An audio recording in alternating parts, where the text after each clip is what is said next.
तेरी महिमा अपरंपार तुझको पूजे ये संसार, तेरी महिमा अपरंपार तुझको पूजे ये संसार, तेरी महिमा अपरंपार तुझको पूजे ये संसार, तेरी महिमा अपरंपार तुझको पूजे ये संसार। अमृत रस भरोसा जाना मेरे लाडले गणेश प्यारे प्यारे, भोले बाबा जी की आंखों के तारे, ओ मेरे लाडले गणेश प्यारे प्यारे, भोले बाबा जी की आंखों के तारे।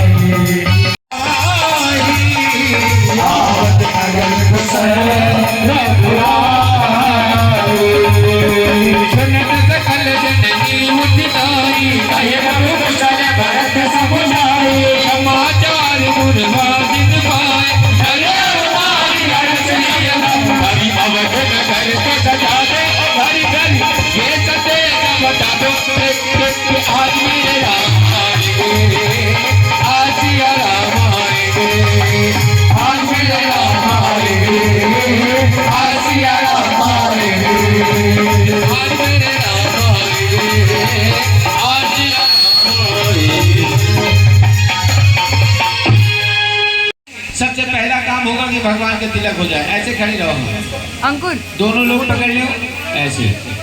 हाँ, जैसे पता चला कि भगवान आ रहे हैं, विचार किया कहीं ऐसा ना हो कि प्रभु आए और फिर कोई बात हो जाए, भगवान हमको छोड़ के चले जाए। क्यों?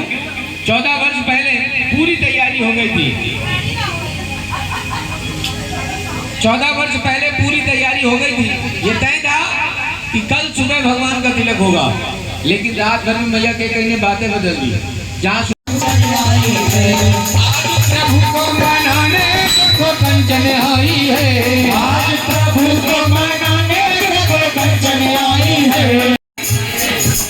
बाकी इतनी सारी लाड़ी तो सारी व्यवस्था की, लेकिन इसके लिए कोई रिश्तेदार की, लेकिन रिश्तेदार की व्यवस्था में कोई कमी हो जाए तो कहा गुस्सा के करना चाहिए। क्योंकि एक जमाना था शादी बारात में जीजा भूपा ही ढेर घुमा करते थे, माने नहीं।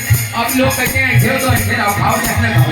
लोगों ने इतना बंद कर दिया, लेकिन ये आते हैं तो कृपा करके ही जाते हैं। हम आप इस लायक नहीं कि इसकी व्यवस्था कर पाएंगे। प्रभु जैसा भाव दिया था, जैसी क्षमता थी, जैसी श्रद्धा थी, वही किया और ये उसी को स्वीकार कर देते हैं। किसने कहिए माना कि नहीं है भक्ति न भाव है, माना कि नहीं है भक्ति न भाव है, माना कि नहीं है भक्ति न भाव है। भक्तों को भी दे रहो, भक्तों को भी दे रहो दर्शन कभी कभी। हमें लग रहा है कि दर्शन हो रहा है, ऐसे हाथ उठाओ, जिनको ना हो रहा वो जाके नीचे रखो, दोनों हाथ ऊपर और लगाओ ताली के दो। आओ हमारे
बोली श्यामल रामचंद्र की जय।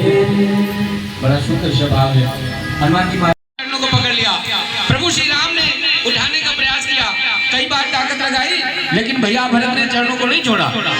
प्रभु श्री राम ने कहा कि भैया भरत अब तो उठ जाओ, अब मैं आ गया हूँ। भैया भरत ने बड़ा सुंदर सा उत्तर दिया, प्रभु अगर मैं उठ गया आप उठाकर हमको अपने सीने से लगा लोगे, और सीने से लगाओगे आप अपनी बाहों में हमको भरोगे, हम अपनी बाहों में आपको भरेंगे।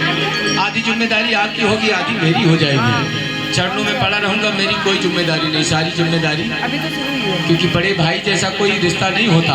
मैं सच्चाई बताऊं, आजकल विडंबना है, लोग दोस्त को भाई कहते हैं, लेकिन सगे भाई को भैया कहने में, आप यहीं कुर्सी लगवा रही छोटे छोटे बच्चे दोस्त को भाई कहते हैं, अपने भाई को भैया कहने में शर्म आती है। मुसीबत आती है तो एक भाई ही साथ देता है।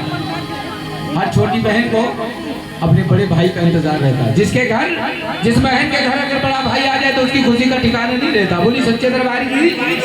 अगर तो सगे भाई मरने मारने को उतारू हो जाएगी, जो होगा तो देखा जाएगा।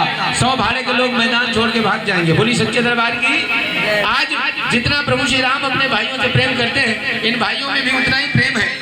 बड़े भैया का तिलक करना दोनों लोग, और फिर चरण स्पर्श करना। जब छोटा भाई चरण स्पर्श करेगा तो उठा के गले लगा लेगा। लेकिन एक छोटी सी बात बताओ, आज के कितने दिन पहले तुम भाई गले मिले थे? हाँ, बोली सच्चे दरबार की। मैं सच्चाई बताऊं, नहीं सच्चाई है भैया। एक समय था भाई हमेशा भाई को सीने से लगाए रहता था। जमाना बदला, लोग होली दिवाली दशहरा गले मिलने लगे। अब वो भी विडंबना हो गई। इसलिए जहाँ भी भगवान का तिलक होता है, हम ये प्रयास करते हैं कि यह दृश्य हो। आप खड़े हो जाइए। और सबसे छोटा कौन है?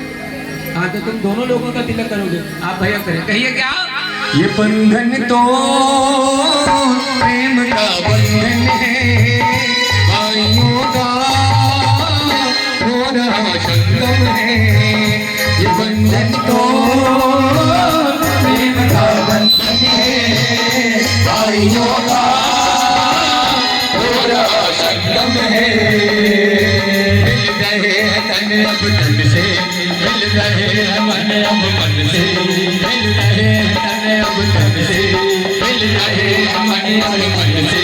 मिल भैया भरत मन से, बंधन तो प्रेम का बंधन है, भाइयों का थोड़ा संगम है। बंधन तो प्रेम का बंधन है, भाइयों का और हुआ क्या?